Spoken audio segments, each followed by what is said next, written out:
It is hard to believe that the school year is almost here. You might be counting down until your kids go back to school. 100% fair if you are.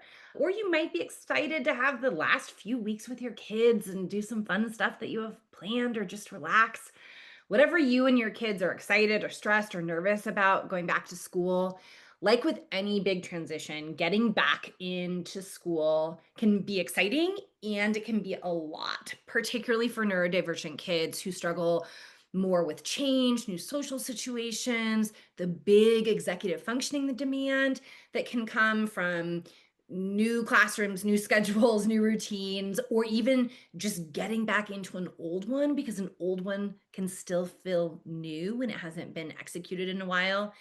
And that coupled with sometimes excitement or nerves, it can just be a lot as we head into August, into the start of school.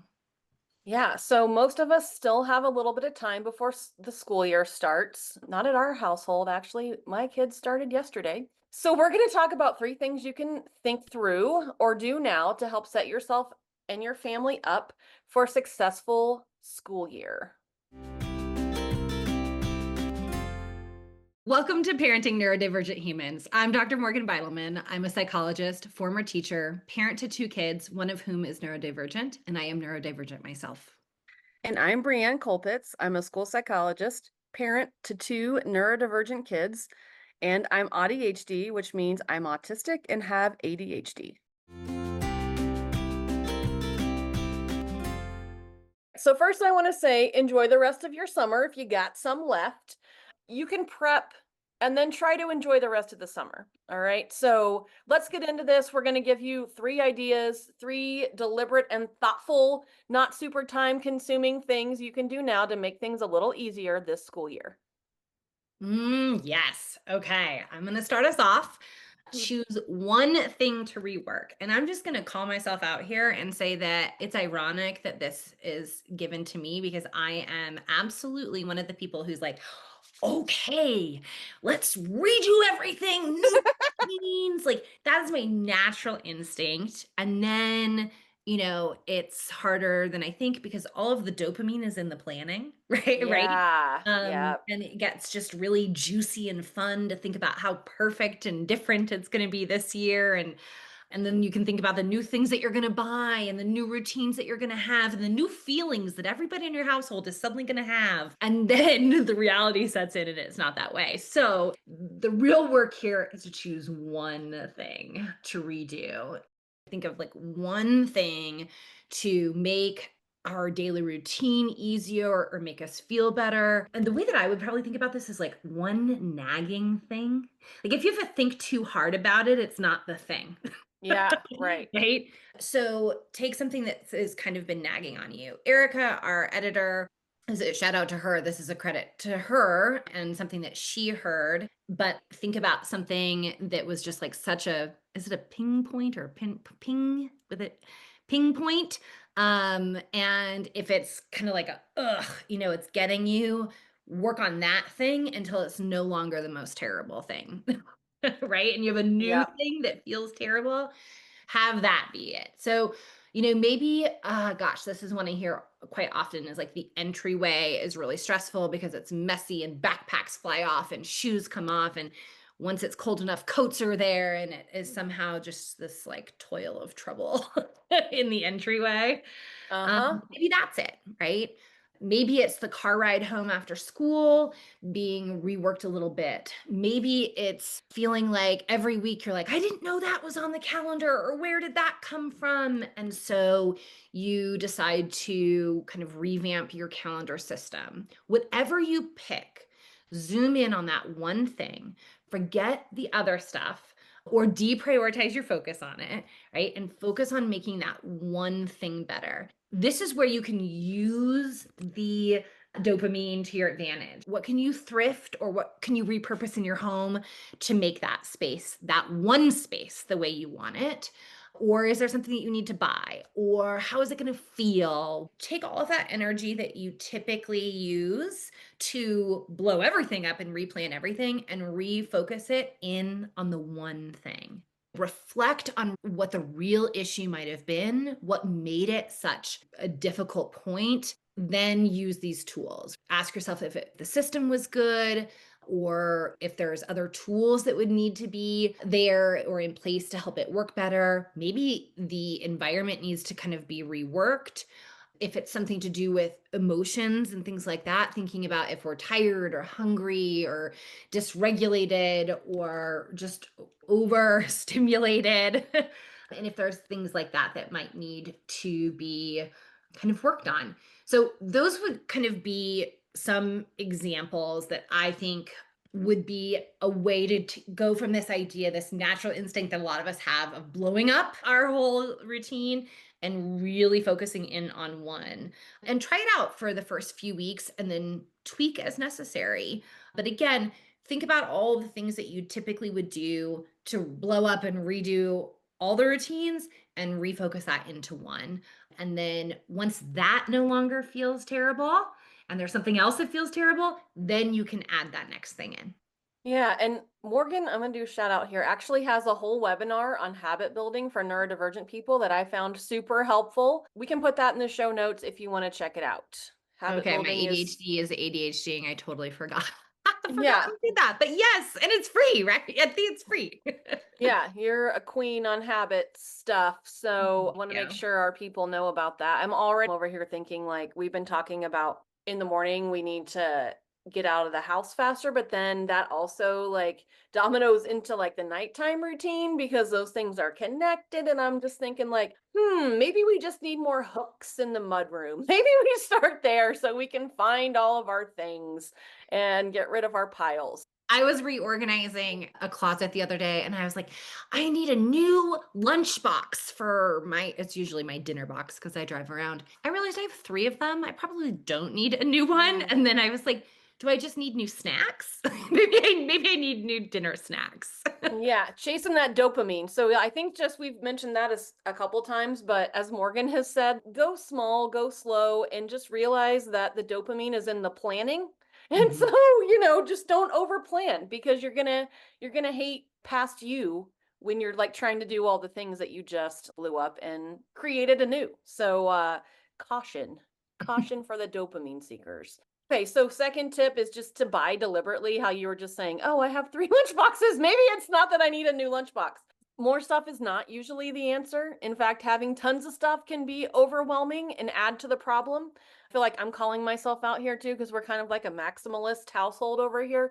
Buying things is often part of the back to school process. And so when we're buying things, let's keep a few things in mind because you're probably going to have to buy some new things, but it doesn't have to be like your routines. It doesn't have to be wiping it clean and like starting anew, like you have nothing.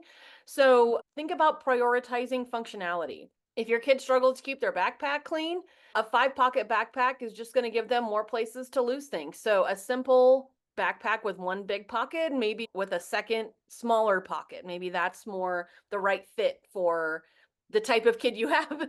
If your kid loses things all the time, don't get a big open lunchbox that you need to fill with loose ice packs and a million little stasher bags or Ziplocs or whatever, little teeny tiny Tupperwares. There's a million things to keep track of or lose. If you already have a kid who struggles with that, don't make it harder. Get them maybe like one of those little, bento boxes where it's just like the lid goes on and everything. There's little compartments for everything. That could be a hack that you use just to be able to keep track of everything. It's a big skill. It's a big skill. And so I think if we can use what we know about our kids and then prioritize functionality for their wiring, that's a good way to kind of assess what you need. Mhm. New is not always better. I just caught myself as you were talking, Brienne. In my mind, I immediately was like, ooh, what about the glass Pyrex bento boxes? And I could get rid of the Tupperware that I have and get new. I noticed that I was like, actually, I've never had a Tupperware issue, but I like the idea of new Tupperware because that sounds fun, right? So even in this conversation, I'm having additional awareness about myself, and awareness is so helpful. Yeah, for sure.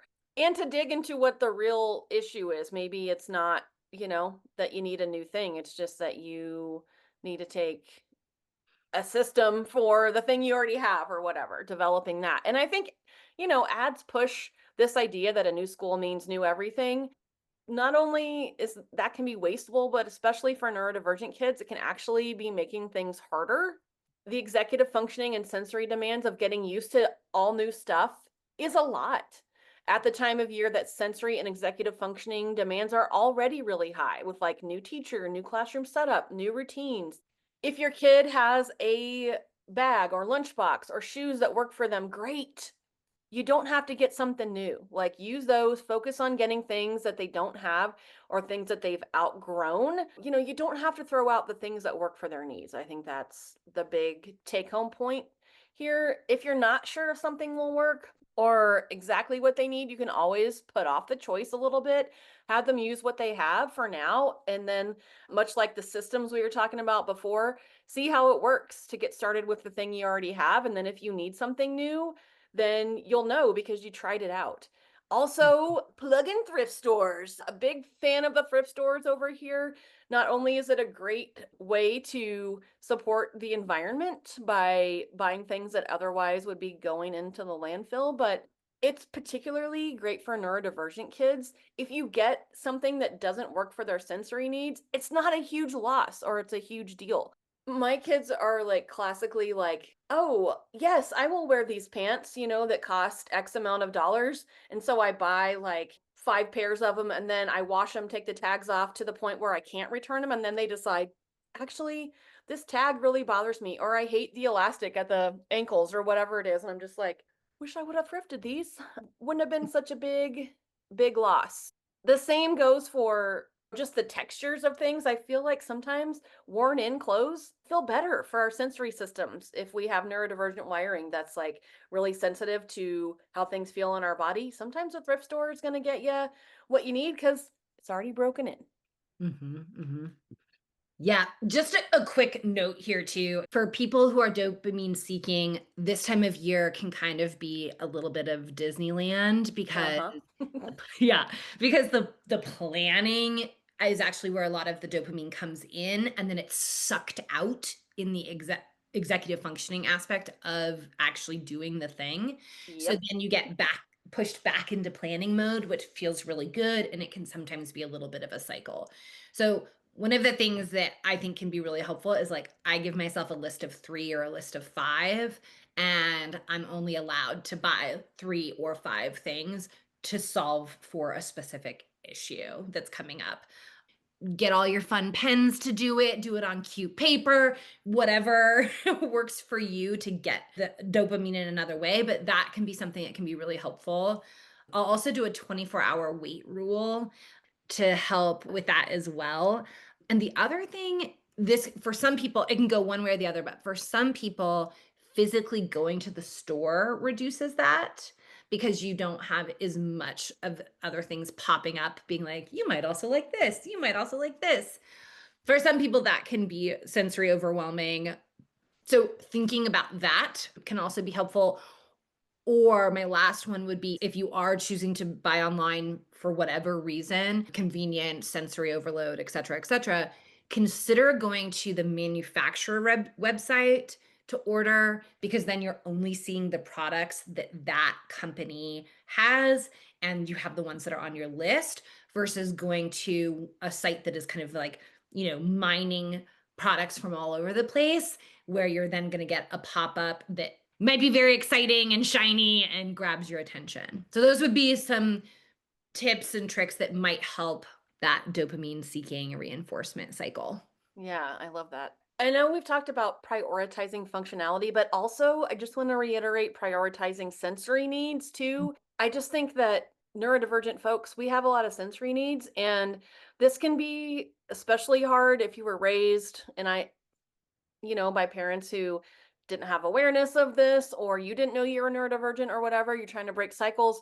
And I still get stuck into I spent money on this and this investment. And so you got to wear these socks. I spent, $30 on these new socks or whatever. And, you're so lucky to have nice clothes and new clothes. And when I was little, I had to, if you find yourself getting into that, maybe step back because I'm guessing that there's another issue going on, like that you gotta work on internally. But I think just We really want kids to be able to tune into their bodies and understand the messages they're getting from the clothes, the input, like, the tools they're using at school, like pencils, paper, like all that stuff. And that's good information for kids to like good self-awareness and good like understanding of what's going on within their bodies. So if as parents we cannot get stuck in the I bought it, you got to wear it or got to use it thing. And that's again why I love thrift stores because the investment is lower. So when your kid inevitably remembers that they actually don't like the thing that they threw a fit about getting, then you didn't spend a whole lot of money on it. Sometimes closets can turn into graveyards of things that we didn't use or wear, but I think we have to let that go and help our kids figure out what works for them and honor their wiring by like listening to what works for them. Yeah, absolutely. Okay, number three, prepping your child.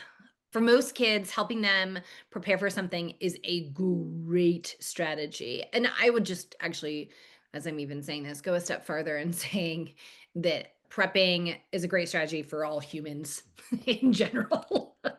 It's helpful for us as parents, and it's definitely helpful for our kids.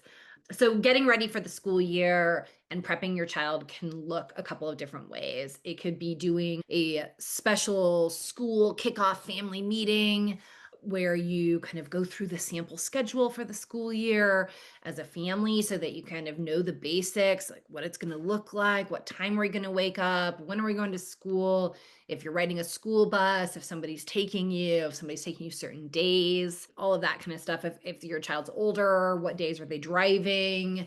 Or are they driving every day? What time do they need to leave? All of that kind of stuff. And then including the not only just the school aspect, but then the other components of the day. So, are there swim lessons or who works what days and what times? Are there therapies to be at or to go to? And, this can be a little bit of a balancing act depending upon your child and your family. You may not want to go through every single thing. You may want to start with just a couple. And then maybe if you have 3 weeks until the start of the school year, starting with just a little bit like, hey, we're at a new school this year and we're going to have to get up at 6 instead of 6:30.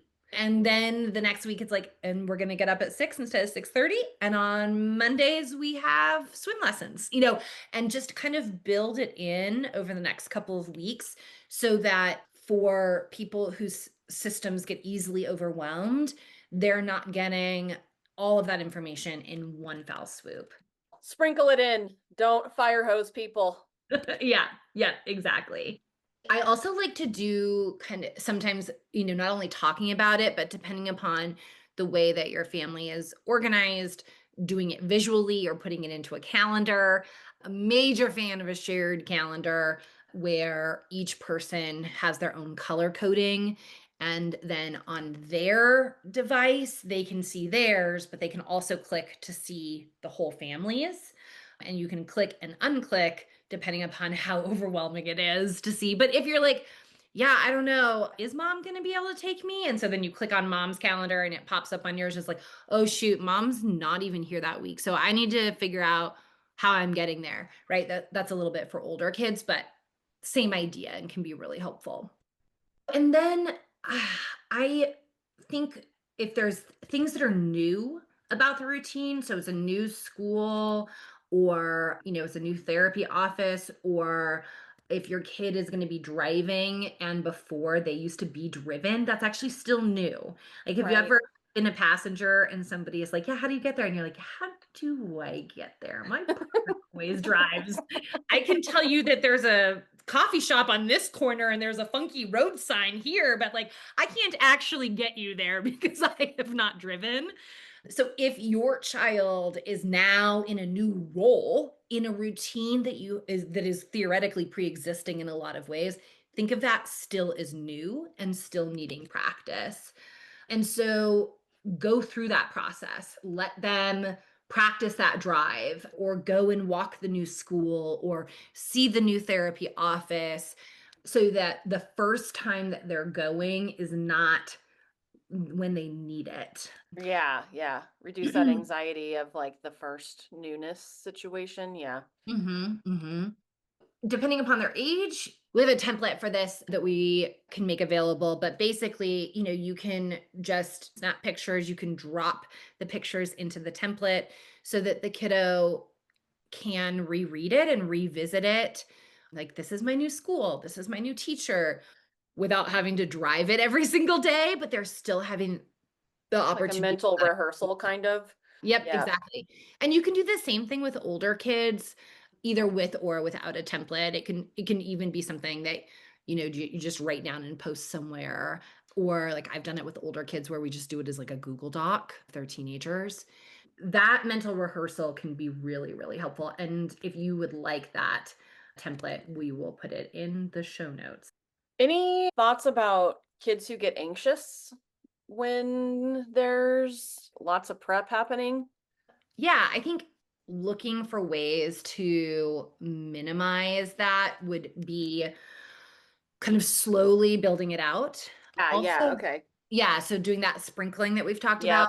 Yep, yep. Um, Also, I think right up front, asking them the things that they would like to be the same. So, we talked earlier about kids who want new backpacks and new this and new that. And we have some kids who are like, that's my backpack. They don't want a new backpack. They don't want a new computer. If they're going from middle school to high school and say they need to get, updated equipment. And sometimes if we can look for things that stay the same, I think that can be incredibly helpful for them.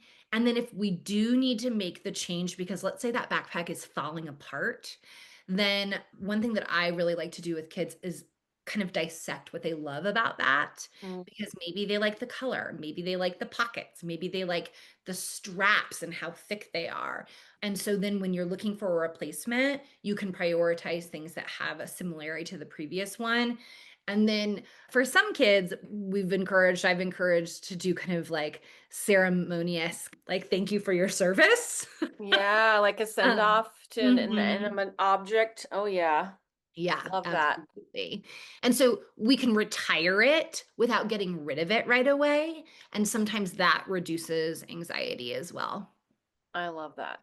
Okay, so quick recap here at the end of the episode. So, three things that we are pointing out here that we think are helpful in the return to school. So, one, pick one routine, one, and that was really hard last year.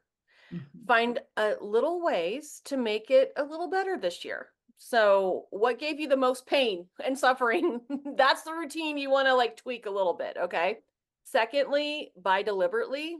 Thrift stores are your friend. Prioritize functionality and sensory needs when you're buying anything new for your kid. And then finally prep your kid to the extent that they won't get nervous about it. And then finally enjoy the rest of your summer, gang. Yes, absolutely. Soak it up. Thank you for listening. We will be back next week to talk about giftedness. Make sure to subscribe so you don't miss it. And if we're a good fit for you, find us on Instagram. Dr. Morgan is at Dr. Morgan Beidelman, and Brienne is at It's Brienne Colpitts. And you can also find the podcast on YouTube and Patreon at Parenting Neurodivergent Humans. As always, if you have a question or topic you want us to cover, send us a note. You can message us on Instagram or use the Google form in the show notes. Thank you to our editor and producer, Erica Carpenter. We love you lots. Thanks for joining us. See you next week. Bye. I left my keys in a stack of artichokes at the grocery store.